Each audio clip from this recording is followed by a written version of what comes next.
安平区建平里爱心会伫春节、端午、中秋等3节，拢会关怀里内家受日好。今年活动更加暖心，因为新加入2位善心人士，一位是安平国小人事主任侯淑芬，因为甲建平里长鲍建峰是社群好友，伊也加码送来油啊，互这弱势家庭会当感受到社会温暖关心。但侯淑芬因为上班时间无方便外出，所以特别委托学校志工陈丽婷代为关证。我是代表我们安平国小人事处主任侯淑芬主任。那因为他跟我们副里长，他是一个网络交友，就是网络社团的那个朋友。那因为呢，我们副里长经常做这样子的善事呢，所以这次他也特别响应了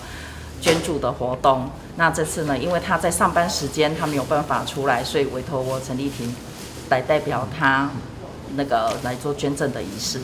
另外一位就是建平里棍球班成员颜文清，因为时常来建平里拍球，知影建平里有一个爱心捐助，所以这届特别买关庙面、豆油、沙拉油以及现金5000块，要来赞助公益。我就只要发现到讲，这副理长对这个有这个爱心基金会，我有看到，安尼袂歹呢。这个副理长会当照顾这弱势的团体，我嘛拢济少会当甲查理油盐，加减甲伊赞助一个，互知影这需要这弱势者的人，以早我嘛是有艰苦过，但是我毋是讲即阵毋是讲做富裕，嘛是小康会得过，尽量会当帮助这弱势者。